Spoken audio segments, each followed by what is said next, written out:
হাজিরিন, এই শাবান মাসের মধ্যে আল্লাহ রাসূল সাল্লাল্লাহু আলাইহি ওয়াসাল্লাম কি আমল করেছেন? আম্মা জান আয়েশা সিদ্দিকা রাদিয়াল্লাহু তাআলা আনহা বলেন, বিশ্বনবী মুহাম্মদ রাসূলুল্লাহ সাল্লাল্লাহু আলাইহি ওয়াসাল্লাম এই শাবান মাসের মধ্যে সবচেয়ে বেশি বেশি রোজা রাখতেন। কি রাখতেন? রোজা রাখতেন। আমি নবীজিকে জিজ্ঞাসা করলাম, ইয়া রাসূলুল্লাহ সাল্লাল্লাহু আলাইহি ওয়াসাল্লাম, আপনি এই মাসের মধ্যে এত রোজা কেন রাখেন? যে এত পরিমাণ রোজা রাখেন, অন্য মাসের মধ্যে আমি আপনাকে এত রোজা রাখতে দেখি নাই।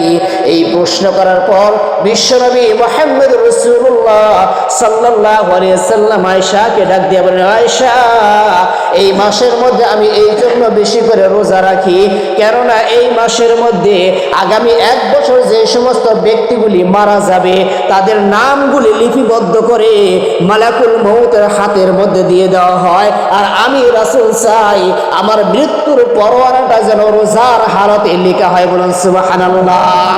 এই জন্য আমি মৃত্যুর পরোয়ানা রোজার হালতে লিখাইতে চাই, কেননা আমি দুনিয়ার মধ্যে একজন মানুষ যখন দুনিয়ার মধ্যে যেইভাবে মৃত্যুবরণ করবে, কিয়ামতের ময়দানে সে ওই অবস্থায় উঠবে। তাহিয়াউনা কামা তামুতুনা ওয়া তামুতুনা কামা তাহিয়াউন। নবী বলেন, তাহিয়াউনা কামা তামুতুনা ওয়া তামুতুনা কামা তাহিয়াউন। যে ব্যক্তি যেইভাবে যে অবস্থায় দুনিয়া থেকে চলে যাবে অর্থাৎ মৃত্যুবরণ করবে, কিয়ামতের ময়দানে সে ওইভাবে হাসরের ময়দানে উদিত হবে। বলুন সুবহানাল্লাহ। সুতরাং কেউ যদি দুনিয়ার মধ্যে থেকে যেইভাবে জীবন যাপন করবে, মৃত্যু তো সেইভাবেই হবে। আমি যদি রোজা অবস্থায় মৃত্যুর পরোয়ানা লেখাইতে পারি, তাহলে এরকম ভাবে আমার রোজা অবস্থায় আল্লাহ তাআলা তো ওই দিন উঠাবেন। আমি যদি ভালো লোকের সাথে আমি চলি, আমাকে আল্লাহ তাআলা হাসর নসরটা ভালো মানুষের সাথে করবেন। আমার লিবাস পোশাক যদি নবীর সাথে মিলে যায়, নবীকে ভালোবেসে লিবাস পোশাক রাখি, চেহারার মধ্যে দাড়ি রেখেছি, কাটিং করি নাই, দাড়ির মধ্যে নবীর ভালোবাসা নিয়ে আমি দাড়িটা রেখে দিয়েছি, আমি এরকম প্যান্ট শার্ট যাই কিছু পরি না কেন, লুঙ্গি পরি না কেন, আমি নবীর ভালোবাসায় টাকনুর নিচে আমি কোনোদিন প্যান্ট পরি না, টাকনুর নিচে আমি লুঙ্গি পরি না, কেননা বিশ্বনবী মুহাম্মদ রাসূলুল্লাহ সাল্লাল্লাহু আলাইহি ওয়াসাল্লাম বলেছেন, মা আসফালা কাবাইনি মিনাল ইজারি ফিন্নার। কোন পুরুষ যদি টাকনুর নিচে লুঙ্গি অথবা পায়জামা যা প্যান্ট যাই পরুক না কেন, যদি এই টাকনুর নিচে যদি কারো পুরুষ যদি কাপড় পরিধান করে, ওই অংশ কিয়ামতের ময়দানে জাহান্নামে দেওয়া হবে। বলেন নাউজুবিল্লাহ। সুতরাং কোন মানুষ যদি দুনিয়ার মধ্যে আল্লাহ রাসূলকে ভালোবেসে এরকম কোরআন ওয়ালাদেরকে ভালোবেসে জীবন যাপন করে, তাহলে ওই ব্যক্তির হাসর নসরটা ওই সমস্ত মানুষের সাথে হবে। বলেন সুবহানাল্লাহ। আর যদি কি করে চুল কাটতে বসছে, এমন এমন নাম বলতেছে, ফ্যাশন দিতে বলতেছে, কি দেয় কি দেয় না ভাই? কয়জন আছে বলে যে আমার সব এরকম ভাবে সুন্নত তরিকা চুলটাকে কেটে দেন? কয়জন বলে না? যে সেটা বলে অমক খেলোয়াড়, অমক নায়ক, অমক ব্যক্তির এই যে তার লেবাসে তার ফ্যাশন আপনি ফ্যাশন করতেছেন, মনে রাখবেন এই অবস্থায় আল্লাহ না করে যদি মৃত্যু হয়ে যায়, তাহলে ওই ব্যক্তির সাথে আপনার হাসর হবে। বলেন নাউজুবিল্লাহ। মুহতারাম হাজিরিন, জীবন সময়ে যা কিছু আছে সব এরকম আমার থেকে চলে যাইতেছে, কিন্তু আমি পরিবর্তন হইতেছি না। একটা সময় পার হয়ে যায়, আমি শুধু আফসোস করি, কিন্তু আফসোস করে কোনো লাভ হবে না। এই জন্য লাভ হবে না। जब चौराया चौकी जाए कि खेत फिर बेचता है क्या होता है, जब चौराया चौकी जाए खेत। ক্ষেতের ফসল যদি কোনো পাখি খেয়ে যায়, খেয়ে যে চলে গেছে, এখন যদি ফসল নিয়ে আফসোস করি, আমার আপনার ওই আফসোস দ্বারা কোনো ফায়দা হবে না। ওটা নিয়ে যে পড়ে থাকি, আমার আপনার কোনো ফায়দা হবে না। পাখির পিছনে যদি দৌড়াই, পাখি চলে যাবে, ওইটার দ্বারা আমার কোনো ফায়দা হবে না। যেটা চলে গেছে তো চলে গেছে। মানুষের জীবনে 3টা সময়, একটা হলো অতীত, সেটা তো চলে গেছে, একটা হলো বর্তমান, আরেকটা হলো ভবিষ্যৎ। এই 3টা সময় অতীত নিয়ে পড়ে থাকলে কোনো লাভ হবে না, অতীত চলে গেছে। আর যদি ভবিষ্যতের অপেক্ষায় থাকি, এর কোনো গ্যারান্টি নাই যে আমি ভবিষ্যতে আরো এরকম শাবান মাস পাবো। কি ভাই পাবো? কোনো গ্যারান্টি নাই। তাহলে অতীত নিয়ে ভাইবা লাভ নাই, ভবিষ্যতের কোনো গ্যারান্টি নাই। কেমন গ্যারান্টি নাই? একজন শিল্পী ফিরোজ শাহী একাডেমি শিল্পকলায় গান গেয়েছিলেন, 1 মিনিটের নাই রে ভরসা, 1 মিনিটের নাই ভরসা। আসসালামু আলাইকুম ওয়া রাহমাতুল্লাহি ওয়া বারাকাতুহু। ওয়া আলাইকুম আসসালাম ওয়া রাহমাতুল্লাহ।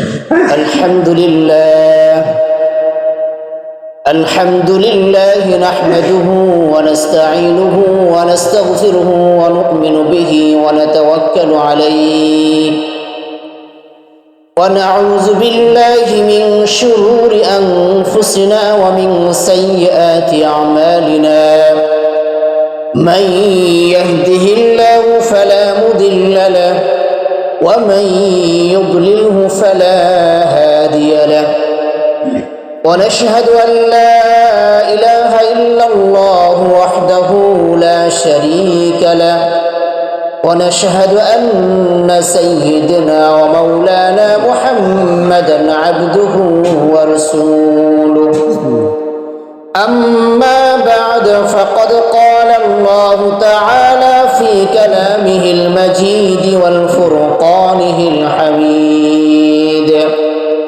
أعوذ بالله من الشيطان الرجيم بسم الله الرحمن الرحيم حميم والكتاب المبين إنا أنزلناه في ليلة مباركة إنا كنا منذرين فيها يفرق كل أمر حكيم وقال رسول الله إن الله محمد رسول الله صلى الله عليه وسلم আলহামদুলিল্লাহ, আল্লাহ তাআলা দরবারে লাখো কোটি শুকরিয়া আদায় করছি যে মহান আল্লাহ রাব্বুল আলামিন আমাদেরকে এই পবিত্র শাবান মাসের দ্বিতীয় জুমায় আল্লাহ তাআলা আমাদেরকে বিভিন্ন কাজ থেকে ফারিগ করে সুস্থ রেখে আগে তিনার ঘর মসজিদে একত্রিত হওয়ার তৌফিক দান করলেন এবং দ্বীনের কিছু কথা বলা ও শোনার তৌফিক দান করলেন। এই জন্য সকলে দিল থেকে মন খুলে আল্লাহ তাআলা দরবারে শুকরিয়া আদায় করে বলি আলহামদুলিল্লাহ।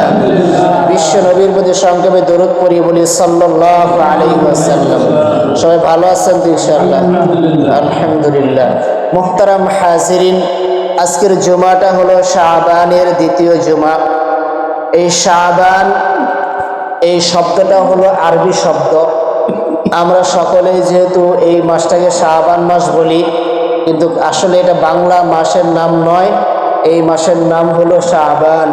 কেউ যদি আরবি 12টা মাসের নাম যদি নাও জানে, কমস কম এই শাবান মাস এবং রমজান মাসের নামটা জানে। কথা বলেন ঠিক কিনা? এটা জানে, কিন্তু শাবান, এই যে আল্লাহ তাআলা যে আমাদেরকে শাবান মাস দিলেন, এই শাবান আরবি শব্দ, আর এটার অর্থ হলো ছড়িয়ে পড়া, ছিটিয়ে যাওয়া, বিস্তৃত হওয়া। তো কি ছড়ায়া যাবে, কি বিস্তৃত হবে, কি ছড়ায়া ছিটিয়ে থাকবে? যেহেতু এটা অর্থ হলো বিস্তৃত হওয়া, ছড়িয়ে যাওয়া, তাহলে কি ছড়ায়া থাকবে? তো শাবান মাসের মধ্যে ছড়ায়া থাকে হলো যে সারা পৃথিবীর মধ্যে আল্লাহ তাআলার রহমত এবং বরকত ছড়ায়া ছিটিয়ে থাকে। সুবহানাল্লাহ। এই জন্য কিন্তু এই মাসের নামটাই দেওয়া হয়েছে শাবান, কারণ আল্লাহর রহমত আনাসে কানাসে সব জায়গায় আল্লাহ রহমত দিয়ে আল্লাহ তাআলা ভরপুর করে রাখছেন। সুবহানাল্লাহ।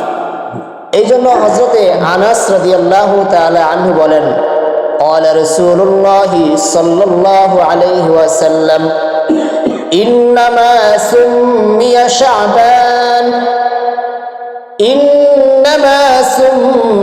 شعبان ينشعب لرمضان فيه خير كثير। হযরত আনাস রাদিয়াল্লাহু তাআলা আনহু বলেন, বিশ্বনবী মুহাম্মদুর রাসূলুল্লাহ সাল্লাল্লাহু আলাইহি ওয়াসাল্লাম বলেছেন যে এই মাসের নামকরণ শাবান রাখার কারণ হলো যে এই মাসের মধ্যে রমজান মাসের জন্য বেশি বেশি করে সওয়াবের কাজ, পুণ্যের কাজ প্রকাশ পায়। বলুন সুবহানাল্লাহ। যে এই মাসের মধ্যে, এই শাবান মাসের মধ্যে রমজানের জন্য বেশি বেশি সওয়াবের কাজ প্রকাশ পায়, বেশি বেশি নেক আমল প্রকাশ পায়। এই জন্য এই মাসটার নামকরণ করা হয়েছে শাবান। এখন বেশি বেশি করে কিভাবে পুণ্যের কাজ প্রকাশ পায়, সওয়াবের কাজ প্রকাশ পায়? যে দেখবেন এই রমজান মাস আসার আগে যেমন আল্লাহ রাসূল সাল্লাল্লাহু আলাইহি সাল্লাম রজব মাস থেকেই প্রস্তুতি নিতে বলছেন। রমজানের প্রস্তুতি 2 মাস আগের থেকে, 1 মাস ইবাদত করবে, 1 মাস আল্লাহর হুকুম পালন করবে। এই জন্য নবীজি 2 মাস আগে থেকে রমজানের জন্য প্রস্তুতি গ্রহণ করেছেন। কিভাবে? আল্লাহুম্মা বারিক লানা ফি রজব ওয়া শাবান ওয়া বাল্লিগনা রমাদান। যে হে আল্লাহ, আমাকে এই রজব এবং শাবান মাসের মধ্যে বরকত দান করুন এবং রমজান পর্যন্ত পৌঁছার তৌফিক দান করুন বলে আমিন। এইভাবে আল্লাহ রাসূল প্রস্তুতি গ্রহণ করেছেন। মুহতারাম হাজিরিন, আমরাও রমজানের প্রস্তুতি গ্রহণ করি। ব্যবসায়ীরা আরো আগে থেকে তারা রমজানের প্রস্তুতি গ্রহণ করে কিভাবে ব্যবসার মধ্যে মুনাফা ভালো পাওয়া যায়। কথা বলেন ঠিক কিনা? তারা আগে থেকে প্রস্তুতি গ্রহণ করে রমজান মাসের মধ্যে কিভাবে একটু মুনাফা ভালো হবে, এই জন্য তারা 6 মাস আগে থেকে, 3-4 মাস আগে থেকে তারা ব্যবসার লাইনে এরকমভাবে প্রস্তুতি গ্রহণ করে।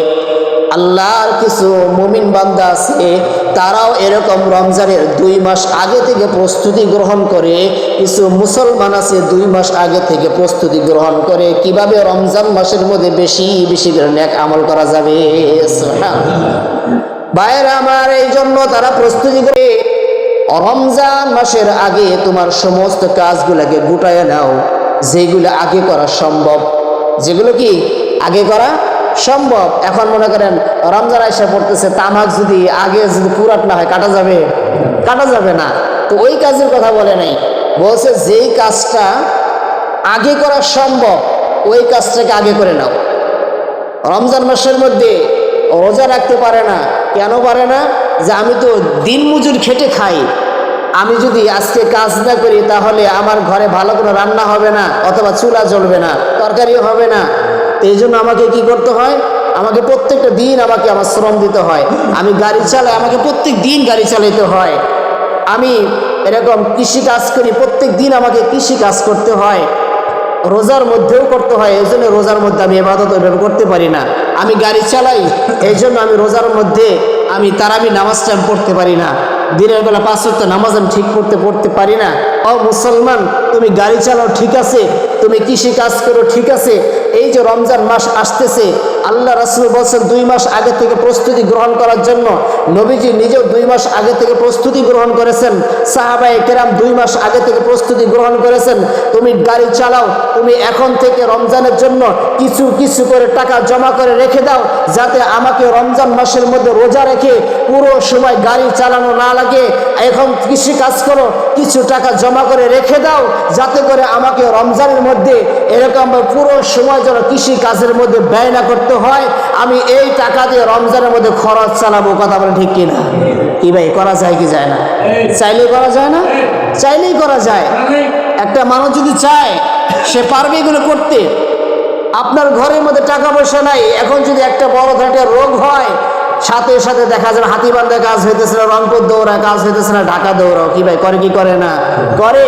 কিন্তু এই কাজের অজুহাত দিয়ে, গাড়ি চালাই বলে অজুহাত দিয়ে, কৃষি কাজ করি এই অজুহাত দিয়ে, এই রমজান মাসের মধ্যে ইবাদত থেকে দূরে রেখে নিজেকে রাখবেন দূরে, পরিবারকে রাখবেন দূরে ইবাদত থেকে। এই ওজর আল্লাহ তাআলার দরবারে কিয়ামতের ময়দানে কোনো কাজে আসবে না। কি ভাই, আসবে? আসবে না। এই জন্য বিশ্বনবী মুহাম্মদ রাসূলুল্লাহ সাল্লাল্লাহু আলাইহি সাল্লাম বলছেন যে শাবান মাস হলো এমন একটা মাস যে এই মাসের মধ্যে রমজানের জন্য বেশি বেশি করে সওয়াবের কাজ প্রকাশ পায়। বলুন সুবহানাল্লাহ।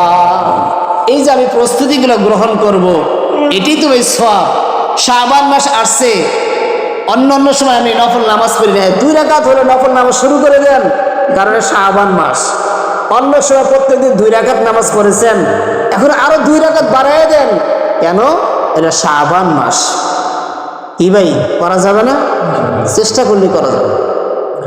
এরপর বিশ্বনবী মুহাম্মদ রাসূলুল্লাহ সাল্লাল্লাহু আলাইহি ওয়াসাল্লাম বলেন, وإنما سمي رمضان لأنه يرمد الذنوب। আল্লাহর পয়গম্বর বলেন, রমজান মাসের নামকরণ এই জন্য রমজান রাখা হয়েছে যে রমজান মাস মানুষের গুনাহ সমূহকে জ্বালায় দেয়। বলেন সুবহানাল্লাহ। দেখেন, শাবান মাসের নামকরণ এই জন্য করা হয়েছে যে শাবান মাসের মধ্যে রমজানের কারণে রমজানের জন্য বেশি বেশি সওয়াবের কাজ প্রকাশ পায়। আর রমজান মাসের নামকরণ এই জন্য রমজান রাখা হয়েছে যে রমজান মানুষের গুনাহগুলাকে জ্বালাইয়া দেয়। বলুন সুবহানাল্লাহ। এখন কি সবার গুনাহ জ্বালাইয়া দিবে? যে নামাজ পড়বে না, যে রোজা রাখবে না, যে তারাবি পড়বে না, তার গুনাহ কি আল্লাহ জ্বালাইয়া দিবে? না, দিবে না। যে রমজানের হুকুম পালন করবে, রমজান মাসটা আল্লাহ তাআলা যেভাবে কাটাইতে বলছেন সেইভাবে যদি কাটায়, তাহলে তো আল্লাহ তাআলা তার গুনাহকে মাফ করে দেবে, তার গুনাহকে জ্বালাইয়া দিবে। আব্দুল কাদের জিলানী রহমতুল্লাহি আলাইহি নাম শুনছেন তো নাকি? হযরত আব্দুল কাদের জিলানী রহমতুল্লাহি আলাইহি এই শাবান মাসের, শাবান শিন আইন বা আলিফ নুন এই 5টা অক্ষর দিয়ে অনেক একটা লম্বা চড়া আলোচনা করেছেন, ব্যাখ্যা করেছেন যে শাবান শিন দ্বারা অর্থ বুঝিয়েছেন, আইন দ্বারা অর্থ বুঝিয়েছেন, বা দ্বারা অর্থ বুঝিয়েছেন, আলিফ দ্বারা অর্থ বুঝিয়েছেন এবং নুন দ্বারা অর্থ বুঝিয়েছেন। যে বিস্তারিত বলতে গেলে লম্বা সময় লাগবে, তো উনি একটা জিনিস এটি বুঝিয়েছেন যে কেউ যদি এই শাবান মাসের মধ্যে ইবাদত বন্দেগী করে, রোনাজারি করে, আল্লাহ তাআলার কাছে কান্নাকাটি করে, এই শাবান মাসের ইবাদতের বরকতে ওই ব্যক্তি দুনিয়া এবং আখিরাতের মধ্যে সম্মান, সমৃদ্ধি, ভালোবাসা এবং ঈমানের নূর অর্জন করবে। সুবহানাল্লাহ। এই শাবান মাসের মধ্যে কেউ যে ইবাদত বন্দেগী করে, বিশ্বনবী মুহাম্মদ রাসূলুল্লাহ সাল্লাল্লাহু আলাইহি ওয়াসাল্লাম আরেক হাদিসের মধ্যে বলতেছেন, শাবানু শাহরি ওয়া রমাদান শাহরুল্লাহ। নবীজি বলেন, শাবান মাস হলো আমার মাস আর রমজান মাস হলো আল্লাহ তাআলার মাস। বলুন সুবহানাল্লাহ। নবী কি দামি না কম দামি? নবীর থেকে আল্লাহ তাআলার দাম বেশি না কম? বেশি। তো এই তো মনে বুঝে ফেলেছেন যে যখন নবী বলছেন যে শাবান মাস হলো আমার মাস, যে শাবান মাস আমার মাস হলে মানে এই সংবর্ধনা মানে সম্মতি দেওয়ার কারণ একটাই, যখন দিয়েছে যে আমি যে কোনো জিনিস, একটা জিনিস যদি মূল্যবান জিনিসের দিকে ইঙ্গিত করে, ইশারা করে, তখন ওই জিনিসটার দামও বেড়ে যায়। তো শাবান মাস ইশারা করেছে নবীর দিকে, আর নবীও বলেছে যে শাবান মাসটা হলো আমার মাস, তার মানে এই মাসের দাম কম না বেশি? বেশি। অন্য মাসের তুলনায় এই শাবান মাসের দাম বেশি, কারণ নবীর দিকে ইশারা করা হয়েছে। আর রমজান মাস যখনই বলছে এটা আল্লাহ তাআলার মাস, তাহলে ওটার দাম কি হয়েছে? আরো বেশি হয়ে গেছে। এই মাসের মধ্যে যে ব্যক্তি ইবাদত বন্দেগী করবে এবং রমজান মাসের মধ্যে যে ব্যক্তি ইবাদত বন্দেগী করবে, তার জীবন বড় ধন্য হয়ে যাবে, তার জীবন বড়ই অত্যন্ত ধরনের এরকম কবুলিয়ত হয়ে যাবে, আল্লাহ রাসূল সাল্লাল্লাহু আলাইহি সাল্লামের কাছে কবুল হয়ে যাবে এবং দুনিয়া থেকে চলে যাওয়া দেরি জান্নাতের মেহমান বানাতে আল্লাহ তাআলা দেরি করবেন না। কারণ শাবান মাস নবীর মাস। আমি যদি এই মাসের মধ্যে 2 রাকাত নফল নামাজ যদি নাও পড়তে পারি, কমসে কম গুনাহ থেকে বেঁচে থাকি, ঝগড়াঝাটি থেকে বেঁচে থাকি। একজন আপনাকে গালি দিয়েছে, না আমি গালি দিব না, কারণ এটা শাবান মাস। এই মাসের মধ্যে আমি অন্যায় কাজের মধ্যে যাব না, কারণ এটা শাবান মাস। শুরুতেই বলছি যে শাবান শব্দের অর্থ হলো ছড়িয়ে ছিটিয়ে থাকা, বিস্তৃত হওয়া। যে কি, যে আমি যে এখানে ঝগড়া করতেছি এই জায়গাটার মধ্যেও তো আল্লাহ তাআলার রহমত আছে, এই রহমতটা তো আমাকে নিতে হবে। কি ভাই, নেওয়া লাগবে না? এখন আমি যদি ঝগড়াঝাটি করি, ওখানে কি আমার ভিতরে রহমত আসবে?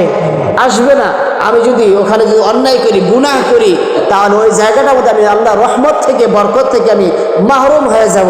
এই জন্য এই মাসের মধ্যে নেক আমল যতটুকু করতে পারি করব, কিন্তু সর্বদা সবসময় যেন চেষ্টা করব যে আমার দ্বারা যেন কোনো গুনাহ না হয়। কি না হয় ভাই? কোনো গুনাহ না হয়, বলুন ইনশাআল্লাহ। কোনো গুনাহ যেন আমার দ্বারা এই শাবান মাসের মধ্যে যেন না হয়। মুহতারাম হাজিরিন, এই শাবান মাসের মধ্যে আল্লাহ রাসূল সাল্লাল্লাহু আলাইহি ওয়াসাল্লাম কি আমল করেছেন? আম্মা জান আয়েশা সিদ্দিকা রাদিয়াল্লাহু তাআলা আনহা বলেন, বিশ্বনবী মুহাম্মদ রাসূলুল্লাহ সাল্লাল্লাহু আলাইহি ওয়াসাল্লাম এই শাবান মাসের মধ্যে সবচেয়ে বেশি বেশি রোজা রাখতেন। কি রাখতেন? রোজা রাখতেন। আমি নবীজিকে জিজ্ঞাসা করলাম, ইয়া রাসূলুল্লাহ সাল্লাল্লাহু আলাইহি ওয়াসাল্লাম, আপনি এই মাসের মধ্যে এত রোজা কেন রাখেন? যে এত পরিমাণ রোজা রাখেন, অন্য মাসের মধ্যে আমি আপনাকে এত রোজা রাখতে দেখি নাই। এই প্রশ্ন করার পর বিশ্বনবী মুহাম্মদ রাসূলুল্লাহ সাল্লাল্লাহু আলাইহি ওয়াসাল্লাম আয়েশাকে ডাক দিয়ে বলেন, আয়েশা, এই মাসের মধ্যে আমি এই জন্য বেশি করে রোজা রাখি, কেননা এই মাসের মধ্যে আগামী 1 বছর যে সমস্ত ব্যক্তিগুলি মারা যাবে তাদের নামগুলি লিপিবদ্ধ করে মালাকুল মউতের হাতের মধ্যে দিয়ে দেওয়া হয়। আর আমি রাসূল চাই আমার মৃত্যুর পরোয়ানাটা যেন রোজার হালতে লেখা হয়। বলুন সুবহানাল্লাহ। এই জন্য আমি মৃত্যুর পরোয়ানা রোজার হালতে লিখাইতে চাই, কেননা আমি দুনিয়ার মধ্যে একজন মানুষ যখন দুনিয়ার মধ্যে যেইভাবে মৃত্যুবরণ করবে, কিয়ামতের ময়দানে সে ওই অবস্থায় উঠবে। তাহিয়াউনা কামা তামুতুনা ওয়া তামুতুনা কামা তাহিয়াউন। নবী বলেন, তাহিয়াউনা কামা তামুতুনা ওয়া তামুতুনা কামা তাহিয়াউন। যে ব্যক্তি যেইভাবে যে অবস্থায় দুনিয়া থেকে চলে যাবে, অর্থাৎ মৃত্যুবরণ করবে, কিয়ামতের ময়দানে সে ওইভাবে হাসরের ময়দানে উদিত হবে। বলুন সুবহানাল্লাহ। সুতরাং কেউ যদি দুনিয়ার মধ্যে থেকে যেইভাবে জীবন যাপন করবে, মৃত্যু তো সেইভাবে হবে। আমি যদি রোজা অবস্থায় মৃত্যুর পরোয়ানা লেখাইতে পারি, তাহলে এরকম ভাবে আমার রোজা অবস্থায় আল্লাহ তাআলা তো ওই দিন উঠাবেন। আমি যদি ভালো লোকের সাথে আমি চলি, আমাকে আল্লাহ তাআলা হাসর নসরটা ভালো মানুষের সাথে করবেন। আমার লিবাস পোশাক যদি নবীর সাথে মিলে যায়, নবীকে ভালোবেসে লিবাস পোশাক রাখি, চেহারার মধ্যে দাড়ি রেখেছি, কাটিং করি নাই, দাড়ির মধ্যে নবীর ভালোবাসা নিয়ে আমি দাড়িটা রেখে দিয়েছি, আমি এরকম প্যান্ট শার্ট যাই কিছু পরি না কেন, লুঙ্গি পরি না কেন, আমি নবীর ভালোবাসায় টাকনুর নিচে আমি কোনোদিন প্যান্ট পরি না, টাকনুর নিচে আমি লুঙ্গি পরি না, কেননা বিশ্বনবী মুহাম্মদ রাসূলুল্লাহ সাল্লাল্লাহু আলাইহি ওয়াসাল্লাম বলেছেন, মা আসফালা কাবাইনি মিনাল ইজারি ফিন্নার। কোন পুরুষ যদি টাকনুর নিচে লুঙ্গি অথবা পায়জামা যা প্যান্ট যাই পরুক না কেন, যদি এই টাকনুর নিচে যদি কারো পুরুষ যদি কাপড় পরিধান করে, ওই অংশ কিয়ামতের ময়দানে জাহান্নামে দেওয়া হবে। বলেন নাউজুবিল্লাহ।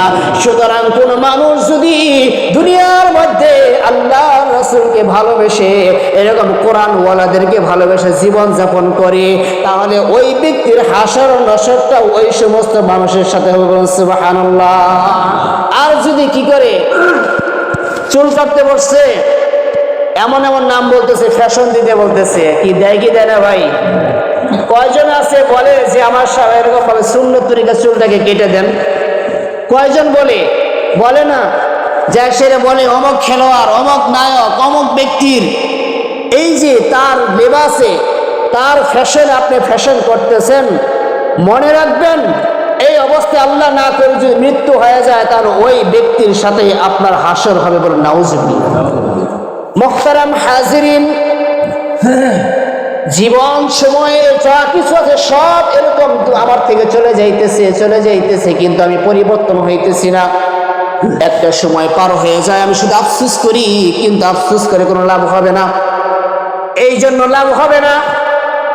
जब चौराया चौकी जाए कि खेत फिर बेचता है क्या होता है, जब चौराया चौकी जाए खेत, ক্ষেতের ফসল যদি কোনো পাখি খেয়ে যায়, খেয়ে যে চলে গেছে, এখন যদি ফসল নিয়ে আফসোস করি, আমার আপনার ওই আফসোস দ্বারা কোনো ফায়দা হবে না। ওটা নিয়ে যে পড়ে থাকি, আমার আপনার কোনো ফায়দা হবে না। পাখির পিছনে যদি দৌড়াই, পাখি চলে যাবে, ওইটার দ্বারা আমার কোনো ফায়দা হবে না। যেটা চলে গেছে তো চলে গেছে। মানুষের জীবনে 3টা সময়, একটা হলো অতীত, সেটা তো চলে গেছে, একটা হলো বর্তমান, আরেকটা হলো ভবিষ্যৎ। এই 3টা সময় অতীত নিয়ে পড়ে থাকলে কোনো লাভ হবে না, অতীত চলে গেছে। আর যদি ভবিষ্যতের অপেক্ষায় থাকি, এর কোনো গ্যারান্টি নাই যে আমি ভবিষ্যতে আরো এরকম শাবান মাস পাবো? কি ভাই পাবো? কোনো গ্যারান্টি নাই। তাহলে অতীত নিয়ে ভাইবা লাভ নাই, ভবিষ্যতের কোনো গ্যারান্টি নাই। কেমন গ্যারান্টি নাই? একজন শিল্পী ফিরোজ শাহী একাডেমি শিল্পকলায় গান গেয়েছিলেন, 1 মিনিটের নাই রে ভরসা, 1 মিনিটের নাই ভরসা, সাঙ্গ হবে সব রং তামাশা। আছে না নাই ভাই? গান গেয়েছে শিল্পী, সে এটা বিশ্বাস করেছে 1 মিনিটের কোনো ভরসা নাই। ইতিহাস খুলে দেখেন, ওই শিল্পী ওই স্টেজের মধ্যে গান গাওয়ার পর বসা অবস্থায় মৃত্যু হয়েছে। বলুন নাউজুবিল্লাহ। একজন শিল্পীও বিশ্বাস করে 1 মিনিটের কোনো ভরসা নাই, যখন তখন আমার প্রাণ চলে যেতে পারে। সুতরাং আমি ভবিষ্যতের উপর কেন পড়ে থাকবো, অতীতের উপর কেন আমি পড়ে থাকবো? আমাকে কাজে লাগাইতে হবে বর্তমান সময়। কোন সময় ভাই? বর্তমান সময়। এখন জানছেন শাবান মাসের মধ্যে আমাকে কি করতে হবে, তাহলে কি করতে হবে? এখন থেকে আমাকে মানতে হবে। কারণ বিশ্বনবী মুহাম্মদ রাসূলুল্লাহ সাল্লাল্লাহু আলাইহি ওয়াসাল্লাম 5টা উপদেশ দিয়েছেন প্রত্যেকটা মানুষের জন্য। 1 নম্বর উপদেশ, শাবাবাকা ক্বাবলা হারামিক, তোমার বার্ধক্য আসার পূর্বে যৌবনকালটাকে তুমি গনিমত মনে করো। বার্ধক্য আসার পূর্বে তোমার যৌবনকালটাকে এই জন্য গনিমত মনে করবে। তুমি মনে করবে বুড়া হইলে আমি 5 ওয়াক্ত নামাজ পড়বো। তুমি যে বুড়া হবা এর মধ্যে কোনো গ্যারান্টি নাই। কি বে আছে? এর মধ্যে কোনো গ্যারান্টি নাই। বুড়া মানুষ একভাবে দেখেন সুন্দরভাবে তারা ওযু করতে পারে না, ঠিক মতো নামাজ আদায় করতে পারে না, আমি কেন ওই জায়গায় ছেড়ে দিব? এই জন্য নবী বলেছেন, সংক্ষেপে বলতে, শাবাবাকা ক্বাবলা হারামিক, বার্ধক্য আসার পূর্বে তুমি তোমার যৌবনকালটা তুমি গনিমত মনে করো। এরপর 2 নম্বর নসিহত, বিশ্বনবী মুহাম্মদ রাসূলুল্লাহ সাল্লাল্লাহু আলাইহি ওয়াসাল্লাম বলতেছেন, ওয়াসিহাতাকা ক্বাবলা সুকুমিক, অসুস্থ আসার পূর্বে তুমি তোমার সুস্থতাকে গনিমত মনে করো। অসুস্থ আসার পূর্বে তোমার সুস্থতাকে গনিমত মনে করো। একজন মানুষ অসুস্থ হলে নামাজ ঠিক মতো পড়তে পারে না, একজন মানুষ অসুস্থ হইলে রোজা রাখতে পারে না, একজন মানুষ অসুস্থ হইলে সে নেক আমল করতে পারে না। আর যত বড় গুনাহগার মানুষ হোক, যত বড় বেঈমান মানুষ হোক না কেন, যদি কালিমা থাকে এবং অসুস্থ হইলে সে কিন্তু এমনি এমনি আল্লাহরে ডাকে। কি ডাকে না? ডাকে। এই জন্য অসুস্থ আসার আগেই এই সুস্থতা অবস্থায় তোমাকে গনিমত মনে করতে হবে। এই সময় তুমি কি করবে? আল্লাহকে ডাকো, এই সময় নামাজ আদায় করো। ভাইয়েরা আমার, এরপর 3 নম্বরে নবীজি সাল্লাল্লাহু আলাইহি ওয়াসাল্লাম উপদেশ দিলেন, ওয়াফারাগাকা ক্বাবলা হারামিক, অবসরকে তুমি গনিমত মনে করো ব্যস্ততা আসার পূর্বে। ওয়াফারাগাকা ক্বাবলা হারামিক, এখন যদি নামাজের কথা বলি, এই যে কাজ আছে নামাজ পড়তে যাব না, মাহফিলের কথা বলি, কাজ আছে আমি মাহফিলে যাব না, কোথাও যদি নেক আমলের কথা বলি, বলে যে আমার ব্যস্ততা আছে আমি এটা করতে পারতেছি না, পরে করব। কিন্তু এর কোনো গ্যারান্টি নাই যে আপনি পরবর্তীতে এর থেকে আরো বেশি ব্যস্ততায় পড়বেন। কথা বলেন ঠিক কিনা? এই জন্য নবীজি বলছেন, ওয়াফারাগাকা ক্বাবলা হারামিক, তুমি তোমার ব্যস্ততা আসার পূর্বে তোমার এই বর্তমান সময়টাকে অবসর মনে করে এটাকে কি লাগাও? কাজে লাগাও। কি লাগাও? কাজে লাগাও। ভাইরা আমার, এরপর নবী সাল্লাল্লাহু আলাইহি ওয়াসাল্লাম 4 নাম্বার উপদেশ দিতেছেন, ওয়া গিনাকা ক্বাবলা ফাকরিক, যে দারিদ্রতা আসার পূর্বে তুমি তোমার ধনাঢ্যকে প্রাধান্য দাও, গুরুত্ব দিয়ে থাকো।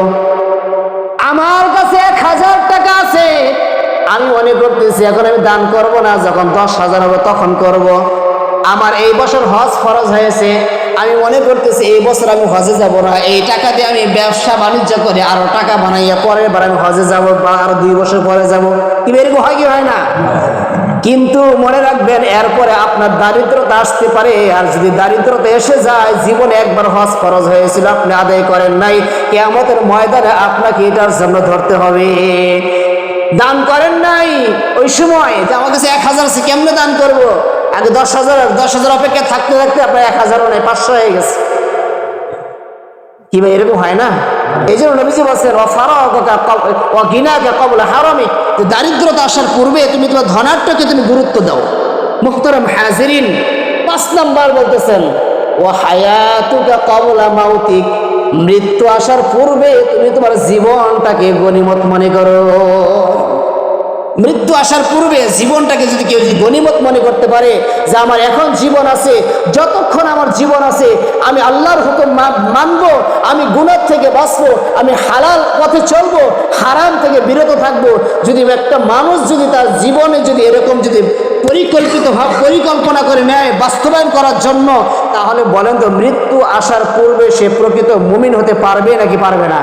পারবে। এই জন্য এই 5টা জিনিস আমি জানি না বুঝাইতে পারছি কিনা, যে একটা হলো কি বার্ধক্য আসার পূর্বে যৌবনকালটাকে গনিমত মনে করা, অসুস্থতা আসার পূর্বে সুস্থতাকে গনিমত মনে করা, এবং যে আপনার দারিদ্র হওয়ার পূর্বে ধনাত্মতা যা আছে এটাই আপনি আলহামদুলিল্লাহ এটাই আমার অনেক আছে, এর মধ্যে কি করা গুরুত্ব দেওয়া, এটাকে গনিমত মনে করা, এমনকি অবসর যে টাইম এটাকে অবসর মনে করা, ব্যস্ততা আসার পূর্বে এই সময়টাকেই আমাকে গনিমত মনে করা, মৃত্যু আসার পূর্বে আবার জীবনটাকে গনিমত মনে করা, এবং শাবান মাসের মধ্যে বেশি বেশি করে রোজা রাখা। কি রাখা ভাই?